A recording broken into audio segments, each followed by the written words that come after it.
timing po kasi napanood ko noong weekend for the nth time, yung Doremi. Pinalabas siya sa PBO, sa cable. Oh my gosh. Sige po, nakakatuwa po. Sobrang gustong-gusto ko yung movie na yon. Tsaka yung I Can po, yun yung graduation song namin nung elementary. Talaga. Ganun na ako katanda, no? Sige po, we'll start na po, Miss Mikee. Okay. Okay, sige po. Miss Mikee, first and foremost, congratulations po on your new feat sa International Olympic Committee. Thank you, Von. Ma'am, having said that, what was your reaction when you found out na nahalal kayo o napili kayo bilang bahagi ng IOC? Well, okay, member ako ng IOC since 2013. Yeah. Pero member ako ng executive board last week, di ba? Actually, hindi ko alam kung mananalo ako or hindi. Kaya, syempre, nangampanya ako, syempre, nagdasal ako. At ang ano ko naman, kung para sa akin, para sa akin. Although, alam ko naman na fit siya na manalo, pero actually, ang ginawa ko is yung, in-offer ko yung sarili ko na mas mag-serve sa Olympic movement.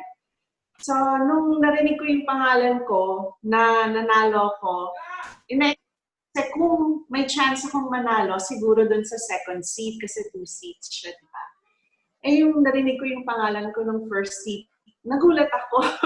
Yung talagang, pati yung reaction ko, yung tipong buti na lang, walang video tsaka audio nung time na yon. Ma'am, nabanggit nyo nga po, no, na grabe yung ginawa ninyong campaign. Sa tingin niyo, ma'am, how elusive was that position for a Filipino at saka for an Asian woman like you? Kasi kayo po yung first Filipino and first Asian woman to get that position as the board member sa IOC. Well, I'm only the 3rd Filipino member of the IOC. Very, pinalad din ako kasi yung nauna sa akin, si Mr. Frank Elizalde, very highly respected talaga siya sa IOC.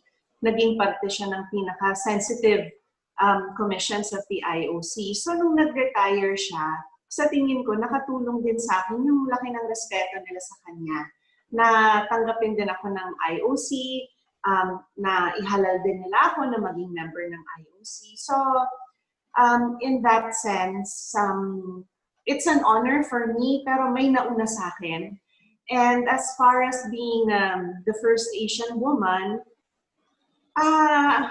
it's talagang napakalaking honor para sa akin nun.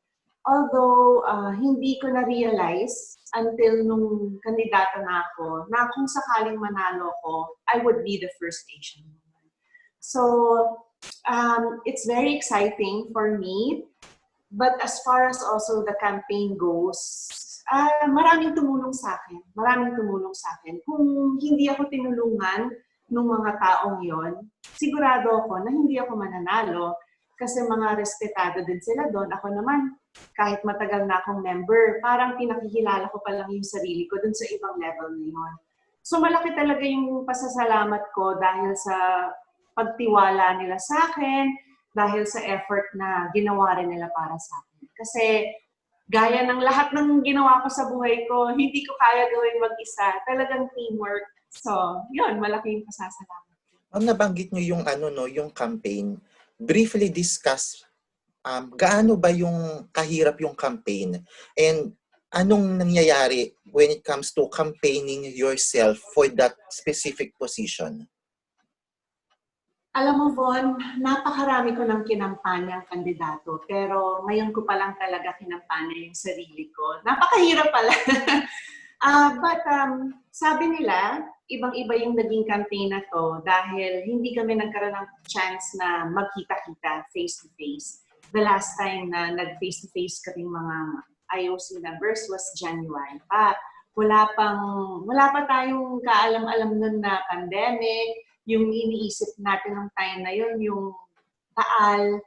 So, nung nag-decide ako, it went through a process na nag-consult ako sa mga colleagues ko, yung mga kakilala ko, kung tatakbo ko, susuportahan niyo ba ako? Kasi kung kayong kakilala niyo ako, hindi niyo ako susuportahan, wala akong karapatan tumakbo.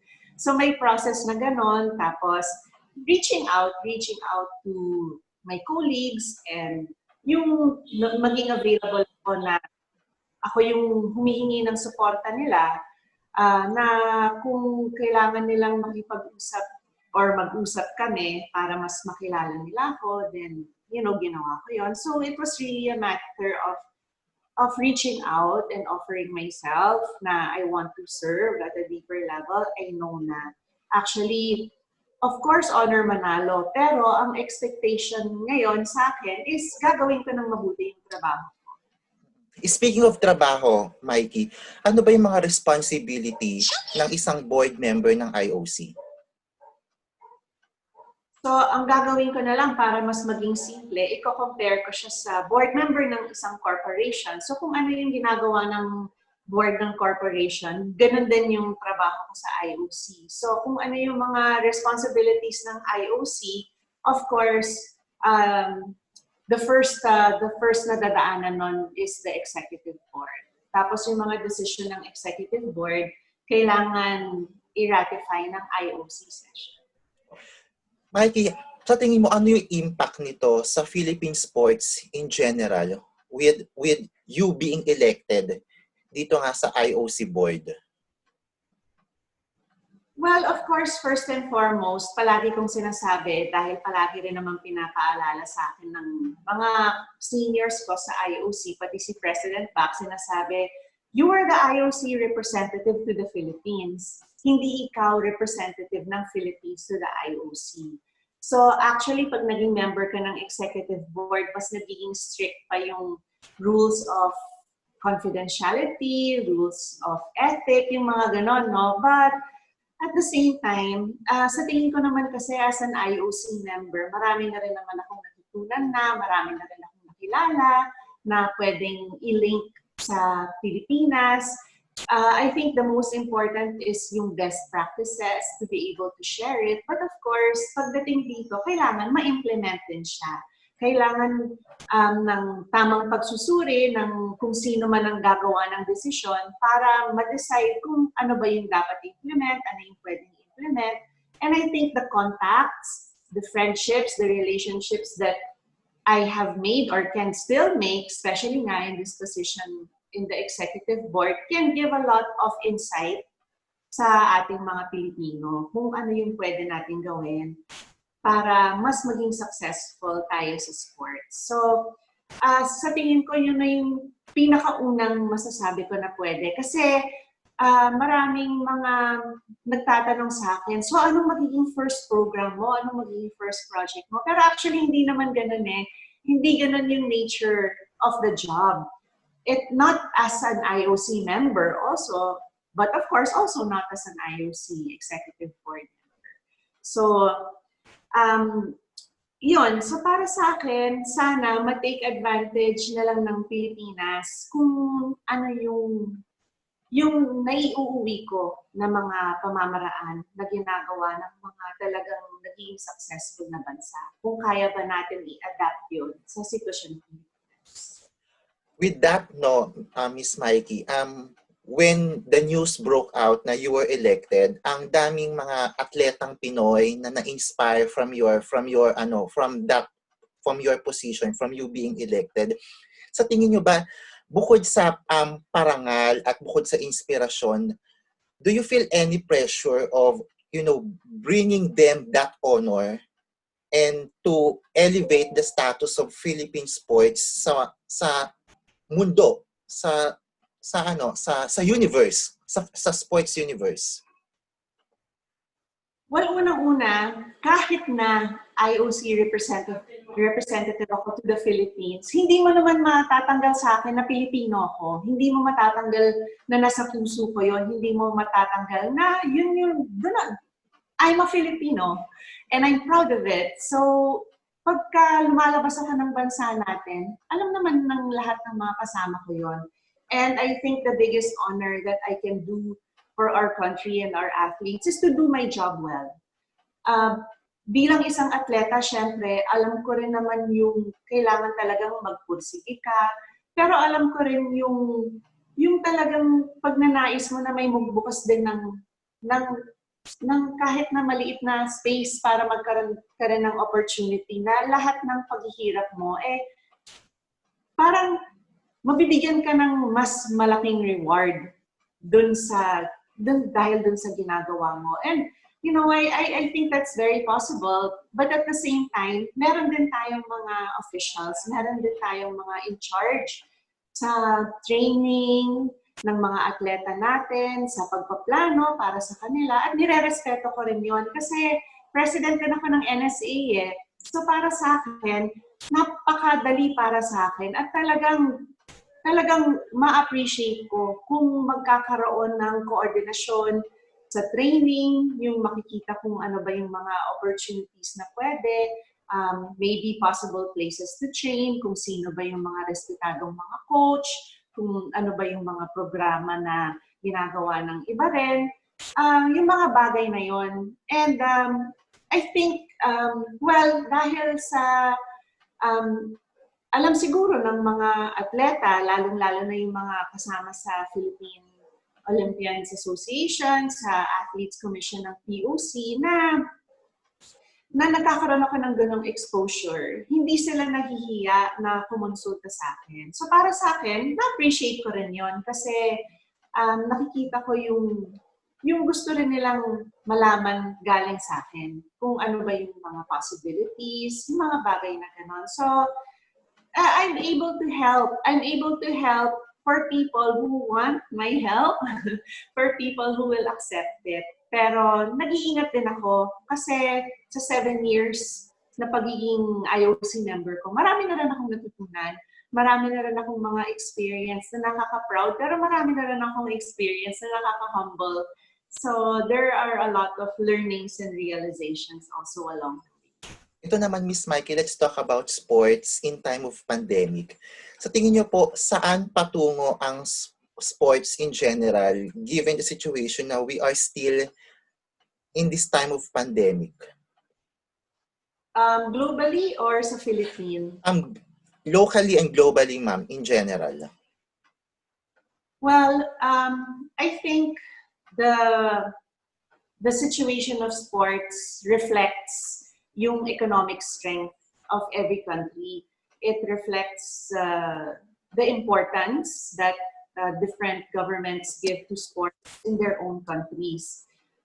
At talagang makikita mo siguro bilang isang tao na nakadedicate yung buhay ko sa sports, kung ikaw sa trabaho mo nakasentro talaga yung attention mo sa sports, I think makikita mo rin naman yung pagkawalan din ng choice ng bansa natin na hindi na pa-prioritize yung sports dahil sa sitwasyon ng COVID-19 sa Pilipinas. Yung mga sports facilities natin, kung saan magtitrain dapat yung mga athletes natin, nagagamit sa quarantine or sa testing. And nakakalungkot man, pero anong choice? Ano ba yung ibang choice ng government natin?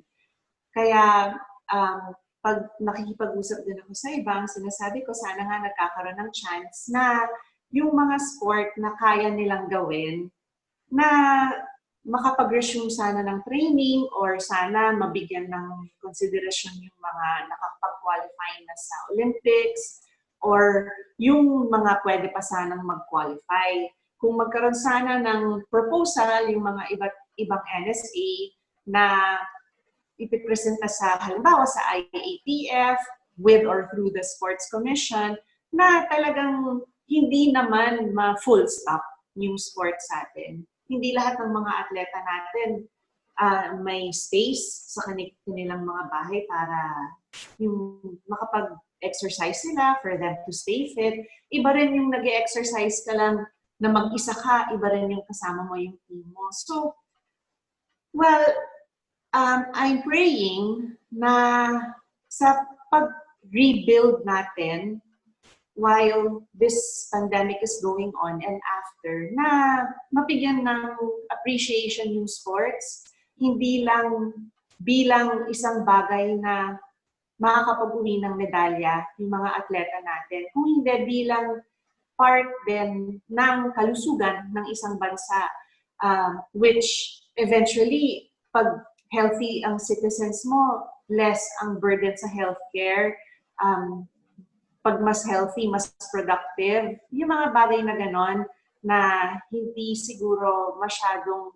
nararamdaman ang epekto niya. Sana mabigyan siya ng pansin para mabigyan din ng importansya yung sports as a tool for nation building, hindi lang sa level ng international representation, kung hindi talaga sa community mismo. Miss Mikey, in relation to that, no, kahapon lang, isa sa mga pinuri talaga ni Pangulong Duterte is yung sports dito sa Philippines, and na-cite nga niya yung kahalagahan ng sports at saka yung pagkakaroon ng National Academy of Sports. What are your thoughts on that?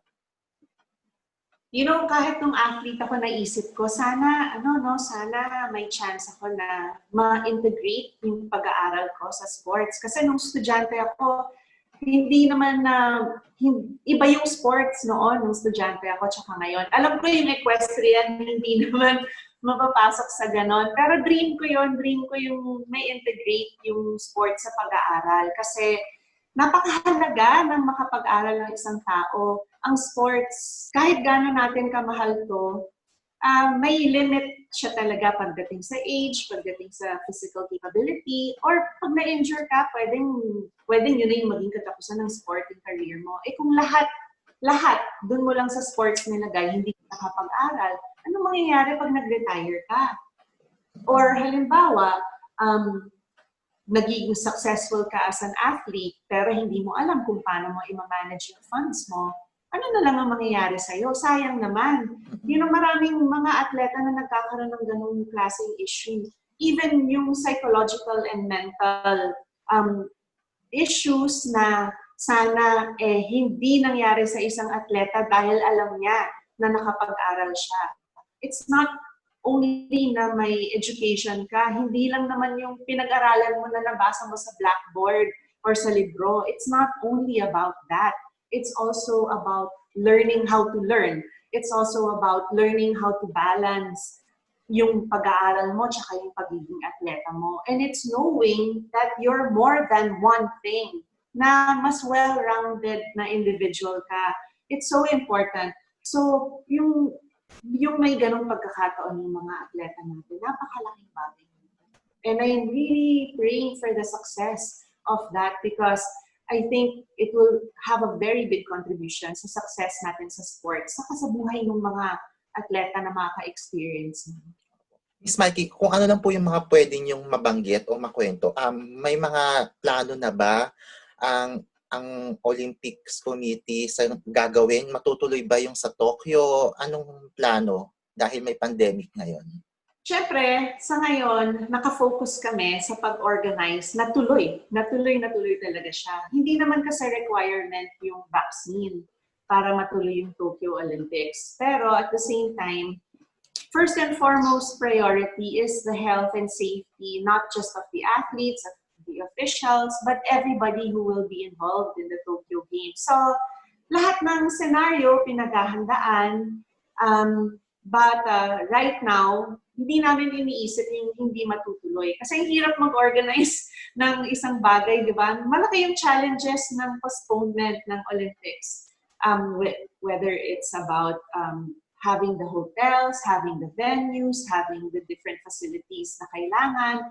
It's also an effort to cut down on costs. Saan ba pwede mag-cut down? Na hindi mawawala yung talagang that electrifying atmosphere and spirit of the Olympic Games and what it's all for. So, nakafocus talaga kami na matutuloy, siya ng maayos. But we are not ignorant to the realities of what's going on in the globe. So, there's scenario planning and sa ngayon, wala pa kaming pinag-uusapan na hindi matutuloy. Pero kung hindi maging maganda yung sitwasyon, wala naman magiging choice, di ba? So, hindi pwede na sasabihin ko lang na basta tuloy, basta tuloy. Yun ang plano namin. Yun ang pinagtatrabaho talaga namin na talagang sobra-sobra. So, sa ngayon, doon muna tayo. Doon muna tayo. Opo. Miss Mikee, siguro po to wrap this up, no, ano na lang po yung mensahe ninyo of being a Filipino sa posisyon ninyo ngayon, mensahe ninyo para sa mga kababayan natin na you're bringing again another pride for our country? Well, unang-una po, gusto kong magpasalamat, syempre. Gusto kong magpasalamat sa lahat ng bumati sa akin. Hindi ko actually in-expect na magiging ganun yung reaction. Para sa akin naman, ewan ko kung may mga nakakaalam ng ginagawa ko or hindi kasi tahimik lang naman ako. Ang Hindi low-key nyo nga po eh. Kaya sabi ko, mag-post ka. Ano kaya ipopost ko? Tamad pa naman akong mag-picture-picture gano'n. So, hindi ako masyadong nakapag-post. Dapat nga mas gawin ko kasi kasama naman yan sa trabaho ko sa sports, di ba? Na spread ang maaaring maging good benefits ng sports. Hindi lang sa pagkakaroon ng Pilipino sa ganitong klaseng posisyon, kundi sana magamit natin bilang isang sambayanan ang sports. Kasi naisip ko nga nung bata ko, akala ko nag-enjoy lang ako. Pero ang dami ko na palang natututunan about fair play, about discipline, about hard work, lalong-lalo na sa mga kabataan. Pagka halimbawa naglaro sila ng sports, pag natalo kahit iiyak ang bata, actually yung consequences niya, malaki para sa bata. Pero sa atin bilang mga magulang, bilang mga adults, alam natin na may matututunan silang aral doon. Whether manalo ka or matalo ka, may matututunan ka. So, instead na magpasalamat lang ako, instead na sasabihin ko na itatry ko talaga yung best ko, na lalo pa kayong maging proud by doing a good job. Which actually, baka hindi nyo naman mabalitaan masyado. Okay lang. But sana, mahirap sabihin na yung pandemya na mag-umpisa tayo sa sports, pero sana talaga maging parte ng buhay natin ng sports. Sana makita din natin yung mga magandang epekto ng sports sa atin bilang mga individual, bilang mga Pilipino. Hindi ko kasi, parang yung naging mga experience ko bilang isang atleta na nagdala sa akin kung saan ako ngayon, naging napakahalaga sa akin noon, pero naging investment din, di ba? Naging investment din yon. Siguro sa akin, sa oras, sa pagod, sa pawis, sa dugo, sa mga sumuporta sa akin. Siyempre, there are other aspects to it, especially kung may gusto kang marating as a competitor. But I really hope and pray na makita to ng mga kababayan natin. So I'm going to take advantage na maraming salamat sa inyong lahat na naging masaya kayo para sa akin. Itong mga ginagawa para sa Diyos to, para sa Panginoon, para at dahil sa Kanya. Kung hindi dahil sa Kanya, wala ako. Para sa bayan natin, mahal na mahal ko ang Pilipinas at ang kapwa ko Pilipino at kailangan natin talagang umangat. Kailangan natin umangat sa pag-isip, kailangan natin umangat bilang isang bayan na nagkakaisa. Syempre, nagpapasalamat din ako sa pamilya ko kasi pati sila, parang ako nagtatrabaho, sila nagsasakripisyo. Kasi syempre yung time ko na dapat sana sa kanila, nawawala sa kanila yun. Pero sinusuportahan pa rin nila ako. So, kung wala yon, hindi ko rin magagawa yung mga kailangan kong gawin. Speaking of time, Miss Mikee, no, konting pahabol na lang. Dahil ba sobrang busy mo na ngayon, is there a chance pa rin na magkaroon ng showbiz comeback? O talagang na isang tabi muna yan because of your priorities sa mundo ng sports? Actually, never naman naging close yung plano ko or yung buhay ko or yung pag-iisip ko sa mga projects na for, showbiz related. Pero naging dependent talaga on time kasi yung mga offer na teleserye, hindi naman ako makapag-commit kasi mayat-maya may biyahe ako. Of course, ngayon, iba rin yung sitwasyon. Lahat ng mga nagpa-production ngayon, naka-lockdown silang lahat. Hindi naman ako pwede magpa-lockdown, di ba? But I always say na with the right project, I will remain open. Yun, ayun. Nako, Miss Mikee, thank you so much po. Nako, abangan ko yung project na yan. Kasi huli kong napanood sa ang huli kong napanood sa inyo was yung concert ni Regine at saka I think yung sa movie nila John Lloyd and Sarah, which was years 2 years ago. ago. Yung kay Regine, oo nga, 2 years ago.